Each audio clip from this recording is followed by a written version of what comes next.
आज जिस टॉपिक पे हम बात करेंगे वो है हाइपरटेंशन, जिसको आम तौर पर हाई ब्लड प्रेशर भी कहते हैं। इस वीडियो को एंड तक देखिए ताकि आप डिटेल में जान सकें कि आखिर वो क्या वजूहात हैं जिनकी वजह से हाइपरटेंशन होता है या हाई ब्लड प्रेशर का मर्ज किसी को होता है। हेलो एंड अस्सलाम वालेकुम everyone, I am doctor Sara Zafar and you all are welcome to my YouTube channel.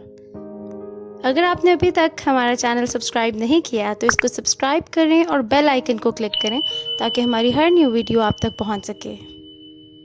चलें अब हम वीडियो को स्टार्ट करते हैं और आज के टॉपिक को डिस्कस करते हैं। हम बहुत आसानी से कह देते हैं कि इस शख्स को हाई ब्लड प्रेशर है या ये हाइपरटेंशन का मरीज़ है। सबसे पहले ये समझना ज़रूरी है कि आखिर ब्लड प्रेशर है क्या। बेसिकली ब्लड प्रेशर खून का दबाव है हमारी ब्लड वेसल्स पे। कैसे? बेसिकली ब्लड फ्लो करता है हमारी ब्लड वेसल्स में से। उस फ्लो के दौरान जो फोर्स ब्लड एग्जर्ट करता है ब्लड वेसल्स पे, ब्लड वेसल वॉल्स पे, उस फोर्स को, उस प्रेशर को हम ब्लड प्रेशर कहते हैं। हमारी बॉडी में ब्लड प्रेशर को रेगुलेट बैरोरिसेप्टर्स करते हैं। ये था ब्लड प्रेशर। अब बात करते हैं हाई ब्लड प्रेशर की। हाई ब्लड प्रेशर आमतौर पे पाई जाने वाली ऐसी कंडीशन है जिसमें वो ब्लड जो खून की नालियों में या आर्टरीज में फ्लो कर रहा होता है उसका प्रेशर आर्टरी की वॉल्स के ऊपर इंक्रीज हो जाता है, यानी कि वो बहुत ज़्यादा फोर्स एक्सर्ट करने लगता है आर्टरी वॉल्स के ऊपर। बहुत ज़्यादा प्रेशर से और फोर्स से ब्लड फ्लो करता है आर्टरीज के अंदर। जब ऐसा हो इसको हम कहते हैं high blood pressure. In it, the force of the blood on the walls of the arteries is high. हमारी बॉडी में 3 टाइप्स की ब्लड वेसल्स होती हैं, आर्टरीज, वेन्स और कैपिलरीज। आर्टरीज वो ब्लड वेसल्स हैं जो कि ऑक्सीजनेटेड ब्लड को हार्ट से लेके पूरी बॉडी में सप्लाई करती हैं। हमारी बॉडी में हार्ट और लंग्स दोनों मिलकर काम करते हैं, लेकिन हार्ट बिल्कुल एक पंप सा काम कर रहा होता है। लंग्स और हार्ट इकट्ठे कैसे मिलकर काम करते हैं, आइए ये देखते हैं। लंग्स डीऑक्सीजनेटेड ब्लड को साफ करता है, उसको ऑक्सीजनेटेड बनाता है और फिर इस ऑक्सीजनेटेड ब्लड को हार्ट को सप्लाई कर देता है और हार्ट आगे पूरे जिस्म को ये ऑक्सीजनेटेड ब्लड सप्लाई करता है। हमारी बॉडी इस ऑक्सीजनेटेड ब्लड को, जो कि ऑक्सीजन रिच ब्लड है, इसको यूटिलाइज करती है। यूज़ करने के बाद बॉडी वापस इस ब्लड को वेन्स के थ्रू हार्ट की तरफ भेज देती है। अब हार्ट की राइट साइड, जिसको राइट हार्ट भी कहते हैं, वो इस ब्लड को रिसीव करता है। फिर इस ब्लड को लंग्स की तरफ भेज दिया जाता है ताकि लंग्स इसको दोबारा से ऑक्सीजनेटेड ब्लड बना सकें। लंग्स दोबारा से ब्लड को ऑक्सीजन से रिच करते हैं और फिर इसको हार्ट को सप्लाई कर देते हैं और आगे हार्ट फिर पूरी बॉडी को ये ऑक्सीजनेटेड ब्लड सप्लाई करता है और इस तरह से ब्लड सर्कुलेशन का ये साइकिल चलता रहता है। हार्ट के 2 मेन चेम्बर्स, जिनको वेंट्रिकल्स कहते हैं, वो हर हार्ट बीट के साथ कॉन्ट्रैक्ट करते हैं ताकि डीऑक्सीजनेटेड ब्लड को, जो कि बॉडी से रिसीव होता है, उसको लंग्स में पुश किया जा सके और इसके साथ साथ ऑक्सीजनेटेड ब्लड को आर्टरी से फुल बॉडी में सप्लाई किया जा सके। अब हम डिस्कस करेंगे वो 3 मेन फैक्टर्स जिसकी वजह से ब्लड प्रेशर हाई होता है। जैसे जैसे ब्लड फ्लो करता है आर्टरी में, 3 मेन फैक्टर्स जो कि ब्लड प्रेशर को इफेक्ट करते हैं वो ये हैं: cardiac output, blood volume and resistance. तो सबसे पहले देखते हैं कि कैसे कार्डिक आउटपुट की वजह से ब्लड प्रेशर हाई हो सकता है। तो कार्डिक आउटपुट होता क्या है, पहले ये डिस्कस करते हैं। Cardiac output is the amount of blood your ventricles push out of the heart each minute. 1 minute में जितनी खून की मिकदार वेंट्रिकल्स पुश करते हैं उसे कार्डिक आउटपुट कहते हैं। जैसे जैसे कार्डिक आउटपुट इंक्रीज होता है, यानी अगर 1 मिनट में वेंट्रिकल्स बहुत ज़्यादा ब्लड पुश करेंगे, वैसे ही ब्लड प्रेशर भी इंक्रीज होता जाएगा। अब हम बात करते हैं अपने सेकंड फैक्टर की जिसकी वजह से बीपी हाई हो सकता है, जो है blood volume. Blood volume is the total amount of blood in your body और the total amount of blood circulating in your circulatory system. यानी कि बॉडी में जितनी भी मिकदार खून की होती है, जितनी भी अमाउंट में ब्लड प्रेजेंट है और वो सर्कुलेट कर रहा है, उस टोटल अमाउंट को हम ब्लड वॉल्यूम कहते हैं। और अगर किसी का ब्लड वॉल्यूम इंक्रीज होता है तो उसके साथ साथ उसका ब्लड प्रेशर भी इंक्रीज होगा, ब्लड प्रेशर भी हाई होता है। अब हम डिस्कस करते हैं हमारे थर्ड फैक्टर को जो कि हाइपरटेंशन कॉज करता है, और वो है resistance. Anything working against the blood flow through your arteries provides resistance and act as a resistance to the blood flow। यानी कि कोई भी ऐसी चीज़ जो कि ब्लड फ्लो में रुकावट बने, खून की रवानगी को मुश्किल बनाए या स्लो बनाए आर्टरीज में, उसे हम रेजिस्टेंस कहेंगे। बहुत सारे फैक्टर्स हैं जिसमें ब्लड फ्लो को रेजिस्टेंस मिलती है आर्टरीज में और बीपी हाई होता है, लेकिन यहाँ पे हम डिस्कस करेंगे 3 मेन फैक्टर्स जो कि रेजिस्टेंस कॉज करते हैं और हाई ब्लड प्रेशर जिसकी वजह से होता है। सो ये वो 3 फैक्टर्स हैं जो कि रेजिस्टेंस में कंट्रीब्यूट करते हैं। पहला फैक्टर है flexibility of the artery wall, second artery diameter, और थर्ड ब्लड विस्कोसिटी। तो सबसे पहले हम डिस्कस करेंगे फ्लेक्सिबिलिटी ऑफ आर्टरी वॉल को। हमारी ब्लड वेसल्स में ये कैपेसिटी होती है कि ये हार्ट बीट के साथ साथ ब्लड फ्लो के अकॉर्डिंगली अपने आप को एक्सपैंड करती हैं ताकि वॉल्स के ऊपर ब्लड का प्रेशर ज़्यादा ना बढ़े। अनहेल्दी लाइफस्टाइल की वजह से या कुछ कंडीशंस जिस तरह के स्मोकर्स में, ओबेसिटी में, डायबिटीज़ में और इन्फ्लेमेटरी डिजीज़ में, इन सब कंडीशंस में आर्टरीज़ की फ्लेक्सिबिलिटी या एक्सपेंडिंग कैपेसिटी कम हो जाती है या ख़त्म हो जाती है। आर्टरीज़ की ये एक्सपेंडिंग कैपेसिटी या फ्लेक्सिबिलिटी कम होने या ख़त्म होने का नुकसान ये होता है कि आर्टरीज़ में से ब्लड फ्लो चाहे जिस भी रेट पे हो रही हो, लेकिन आर्टरीज़ डायलेट नहीं कर पाती, एक्सपैंड नहीं हो पाती, जिससे ब्लड प्रेशर हाई होता है। वरना ब्लड फ्लो चाहे जितना भी हो, जिस भी रेट पे हो, आर्टरीज एक्सपैंड करती हैं, डायलेट होती हैं और वो उसको नॉर्मल कर देती हैं, जो कि किसी भी इंडिविजुअल के लिए नुकसान का बाइस नहीं बनता, किसी शख्स के लिए हाई ब्लड प्रेशर का बाइस नहीं बनता। हमारा सेकंड फैक्टर रेजिस्टेंस का है डायमीटर ऑफ योर आर्टरीज। अब देखते हैं कि ये किस तरह से हाई ब्लड प्रेशर का बाइस बन सकता है।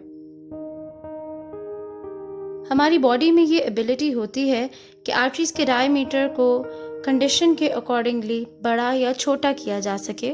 जैसे कि अगर किसी का ब्लड प्रेशर हाई है तो उस वक्त आर्टरीज का डायमीटर इंक्रीज हो जाता है। इसी तरह अगर किसी का ब्लड प्रेशर लो है या लो हो रहा है, उस वक्त आर्टरीज का डायमीटर कम कर दिया जाता है ताकि ब्लड प्रेशर को नॉर्मल किया जा सके। अब हम डिस्कस करेंगे वो थर्ड फैक्टर जो कि कंट्रीब्यूट करता है रेजिस्टेंस में और हाइपरटेंशन होती है जिससे, और वो फैक्टर है ब्लड विस्कोसिटी। ब्लड विस्कोसिटी हमारे ब्लड की थिकनेस को, उसके गाढ़ेपन को कहते हैं।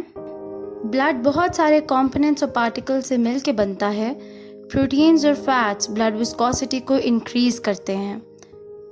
खून गाढ़ा होना भी हाइपरटेंशन की एक बड़ी वजह है, क्योंकि इसमें हार्ट को और ज़्यादा काम करना पड़ता है और मेहनत करनी पड़ती है थिक ब्लड को आर्टरीज में से पुश करने में, जिससे फिर हाइपरटेंशन होती है। अब तक हमने उन 3 मेन फैक्टर्स को डिस्कस किया जो कि हाइपरटेंशन जिनकी वजह से होती है, जो थे कार्डिक आउटपुट, ब्लड वॉल्यूम और रेजिस्टेंस। रेजिस्टेंस के भी आगे 3 मेन फैक्टर्स डिस्कस किए जो थे flexibility of the artery, artery diameter और ब्लड विस्कोसिटी। अब हम डिस्कस करेंगे blood pressure measurement.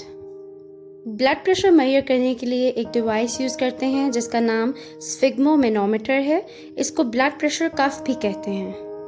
Normal blood pressure या आइडियल ब्लड प्रेशर जिसको कहा जाता है वो है 120 millimetres of mercury over 80 millimetres of mercury. इसमें 120 मिलीमीटर्स ऑफ मर्करी रिप्रेजेंट करता है सिस्टोलिक प्रेशर को और 80 mmHg रिप्रेजेंट करता है डायस्टोलिक प्रेशर को। सिस्टोल हार्ट के कॉन्ट्रैक्शन को रिप्रेजेंट कर रहा है और डायस्टोल रिलैक्सेशन को।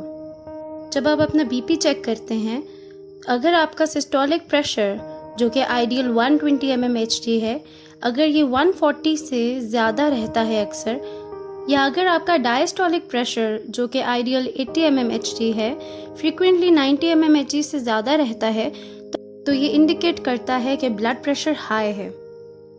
वक्त के साथ साथ हाई ब्लड प्रेशर आपकी आर्टरीज की वॉल्स को पूरी तरह से डैमेज कर देता है। इसको वक्त के साथ साथ वो वीक कर देता है। आर्टरी के वीक हो जाने से और बहुत सी डेंजरस कंडीशंस हो सकती हैं, प्रॉब्लम्स हो सकती हैं। उनमें से एक ये कि आर्टरी कभी भी किसी जगह से एनलार्ज हो जाती है, बढ़ जाती है, जिस कंडीशन को हम एन्यूरिज्म कहते हैं। और इसके बाद ब्लड प्रेशर हाई अगर हो तो आर्टरी के वीक होने की वजह से आर्टरी बर्स्ट भी हो सकती है, which can lead to serious conditions like stroke. Artery के वीक हो जाने की वजह से आर्टरी कहीं से भी टियर हो सकती है, जिसकी वजह से ब्लड में से कुछ सब्सटेंसेस जिस तरह के कोलेस्ट्रॉल, फैट, कैल्शियम ये मिलकर वहाँ इकट्ठे हो सकते हैं और प्लेग बना सकते हैं। जैसे ही आर्टरी में प्लेग बनता है, ये प्लेग ब्लड फ्लो को बहुत ज़्यादा इफ़ेक्ट करता है। यही प्लेग कुछ अरसे में एक सॉलिड क्लॉट की फॉर्म ले लेता है, जो कि एक और डेंजरस कंडीशन की तरफ लेके जाती है। आर्टरी में क्लॉट बनने से ब्लड फ्लो ब्लॉक होने के भी चांसेस बढ़ जाते हैं। इंक्रीज्ड ब्लड फ्लो यानी कि खून की रवानी तेज़ हो और आर्टरी डैमेज हो, इससे बहुत सी डेंजरस कंडीशंस जिसमें से कुछ स्ट्रोक, हार्ट अटैक और किडनी डिजीजेस ये सब हो सकते हैं। कुछ केसेस में हाइपरटेंशन का कॉज नहीं पता चलता, वजह नहीं पता चलती। ऐसे केसेस में हम प्राइमरी या एसेंशियल हाइपरटेंशन कहते हैं। ऐसे एसेंशियल हाइपरटेंशन के ट्रीटमेंट के लिए लाइफस्टाइल चेंजेस रेकमेंड किए जाते हैं कि आप अपने लाइफस्टाइल में चेंजेस लेकर आएँ, खाना अच्छा खाएं, हेल्दी डाइट लें और स्पेशली सॉल्ट की इनटेक कम कर दी जाती है। नमक की इनटेक कहा जाता है कि लिमिटेड कर दें। So limited intake of salt and highly processed food are indicated because sodium may cause your body to retain water, which increases your blood volume. Lifestyle में जो कुछ और चेंजेस लाने को कहा जाता है वो ये है कि एक्सरसाइज रेगुलरली करें, अगर नहीं करते तो लाजमी उसको डेली करना स्टार्ट करें, वॉक करें, जॉगिंग करें और एक्सरसाइज करें। वेट लूज़ करें, अगर तो ओबीस है, बहुत ज़्यादा वेट है, मोटापा है तो वेट लूज़ करें। और स्मोक करते हैं या अल्कोहल कंजम्पशन अगर करते हैं तो वो भी ख़त्म कर दें। हाइपरटेंशन में मेडिकेशंस की अगर बात की जाए तो आपको ऐसी मेडिसिन्स दी जाएंगी ब्लड प्रेशर कंट्रोल करने के लिए जो कि किडनीज़ पे, ब्लड वेसल्स पे और हार्ट पे एक्ट करेंगी ताकि आपके बीपी को कंट्रोल किया जा सके। इन मेडिसिन्स में डायूरेटिक्स, बीटा ब्लॉकर्स और एस इनहिबिटर्स जैसी और कुछ मेडिसिन्स आती हैं जो कि हाइपरटेंशन को कंट्रोल करने में हेल्प करती हैं। तो आज हमने हाई ब्लड प्रेशर या हाइपरटेंशन को डिटेल में डिस्कस किया। हमने देखा कि ब्लड प्रेशर क्या होता है, हाई ब्लड प्रेशर क्या होता है, किस तरह से बीपी हाई होता है, क्या रीजंस हैं, क्या वो मेन फैक्टर्स हैं जो कि ब्लड प्रेशर हाई करते हैं। हमने डिस्कस किया कि बीपी कैसे मेजर किया जाता है, कौन सा इंस्ट्रूमेंट यूज़ होता है, नॉर्मल ब्लड प्रेशर क्या है और सिस्टोलिक और डायस्टोलिक प्रेशर्स क्या होते हैं, मेडिसिन्स और लाइफस्टाइल चेंजेस एक हाइपरटेंसिव पेशेंट के लिए क्या उसको लाइफस्टाइल में चेंजेस आने चाहिए, क्या मेडिकेशंस होती हैं, ये सब कुछ आज की वीडियो में हमने डिस्कस किया। मैं उम्मीद करती हूँ ये वीडियो आप सबको बहुत अच्छी लगी होगी, आप सब ने इससे कुछ सीखा होगा, आपके लिए इन्फॉर्मेशन का बाइस बनी होगी। अपने फ्रेंड्स एंड फैमिली के साथ इसको शेयर करें ताकि सबको हाइपरटेंशन के बारे में पता चल सके, डिटेल में जान सकें कि आखिर किस तरह से किसी को भी हाइपरटेंशन होता है। इस वीडियो को लाइक करें और शेयर करें और चैनल को सब्सक्राइब करें और अपने फैमिली, फ्रेंड्स सबका बहुत ज़्यादा ख्याल रखें, अपनी सेहत का ख्याल रखें क्योंकि सेहत है तो सब कुछ है। Stay connected to this channel and I'll be back with another video.